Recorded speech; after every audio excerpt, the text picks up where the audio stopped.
Trump নেতানিয়াহুর পাপে পুড়ছে ঢাকা, হাহাকার পাম্পে পাম্পে, জ্বালানি শূন্য হওয়ার পথে বাংলাদেশ।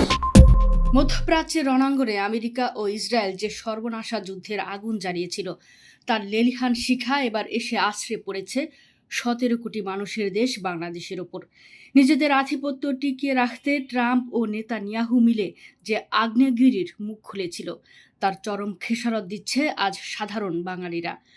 ব্রিটিশ সংবাদ মাধ্যম দ্য ইন্ডিপেন্ডেন্ট এর এক চাঞ্চল্যকর ও হাড়হিম করা প্রতিবেদনে সতর্ক করা হয়েছে, ইরান যুদ্ধের প্রভাবে বৈশ্বিক জ্বালানি সরবরাহ ব্যবস্থা এতটাই ভেঙে পড়েছে যে বিশ্বের প্রথম দেশ হিসেবে পুরোপুরি জ্বালানি শূন্য হওয়ার চরম ঝুঁকিতে পড়েছে বাংলাদেশ।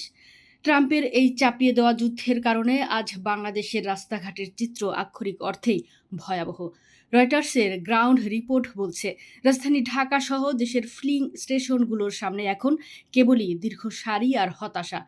জ্বালানি শেষ হয়ে যাওয়ায় পাম্পগুলোতে বাঁশের ব্যারিকেড দিয়ে ঢেকে দেওয়া হচ্ছে সরবরাহ যন্ত্র। প্রতিদিন ২২ কিলোমিটার পথ পাড়ি দেওয়া মাজিদ আলীর মতো লাখো লাখো সাধারণ মানুষ আজ ঘন্টার পর ঘন্টা লাইনে দাঁড়িয়েও খালি হাতে ফিরছেন। মাজিদের আর্তনাদ, এই মোটর সাইকেলেই আমার যাতায়াতের একমাত্র ভরসা, অক্টেন না পেলে কিভাবে চলবো, এই একটি প্রশ্ন আজ যেন পুরো বাংলাদেশের খেটে খাওয়া মানুষের প্রতিচ্ছবি। এই চরম বিপর্যয়ের মূল কারণ হলো পারস্য উপসাগরের হরমুজ প্রণালী। এশিয়ার প্রায় ৯০% অপরিশোধিত তেল এই পথ দিয়েই আসে, কিন্তু আমেরিকার আগ্রাসনের জবাবে ইরান যখন এই নৌপথ অবরুদ্ধ করে দিয়েছে, তখন নিজেদের মোট চাহিদার ৯৫% আমদানি নির্ভর বাংলাদেশ আজ এক ভয়ঙ্কর মৃত্যুফাঁদে আটকে গেছে। পরিসংখ্যান বলছে, গত ৪ মার্চ পর্যন্ত দেশে জমানো ডিজেল ছিল মাত্র ১,১৫,০০০ টন, যা দিয়ে বড়জোর ৯ দিন চলা সম্ভব। অকটেনের মজুদ আছে মাত্র ২ সপ্তাহের। ব্রিটিশ পত্রিকা দ্য টেলিগ্রাফ রীতিমতো অশনি সংকেত দিয়ে বলেছে, এই যুদ্ধ দীর্ঘস্থায়ী হলে আর মাত্র কয়েক সপ্তাহের মধ্যেই বাংলাদেশের অর্থনীতি পুরোপুরি স্থবির ও পঙ্গু হয়ে পড়বে। পরিস্থিতি এতটাই ভয়াবহ যে নাম প্রকাশে অনিচ্ছুক এক শীর্ষ জ্বালানি কর্মকর্তা স্বীকার করেছেন, আমাদের হাতে ১০ দিনেরও কম জ্বালানি মজুত রয়েছে।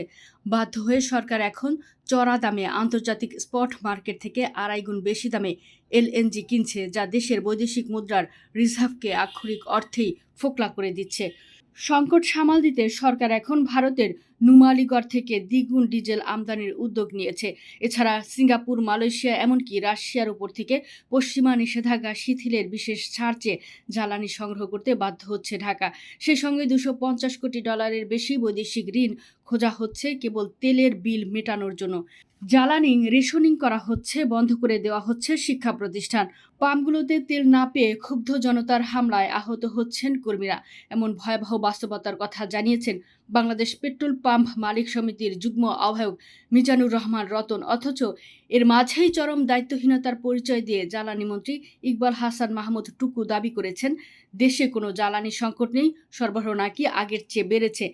জ্বালানি বিশ্লেষক শফিকুল আলম স্পষ্ট সতর্ক করেছেন, জীবাশ্ম জ্বালানির উপর অতিরিক্ত নির্ভরতার কারণে এশিয়ায় সবচেয়ে ভয়াবহ ক্ষতির মুখে পড়বে বাংলাদেশ। আজ বিশ্ববাসী পরিষ্কার দেখছে, আমেরিকা ও ইসরায়েল মধ্যপ্রাচ্যে যে রক্তের হোলি খেলায় মেতেছে, তার বলি হতে হচ্ছে হাজার মাইল দূরের সাধারণ মানুষকে। ট্রাম্পের দম্ভ আর নেতানিয়াহুর অহংকারের কারণে আজ পুরো বাংলাদেশ অন্ধকারে তলিয়ে যাওয়ার প্রহর গুনছে। সাম্রাজ্যবাদীদের এই পাপের বোঝা আর কতদিন টানবে তৃতীয় বিশ্বের দেশগুলো?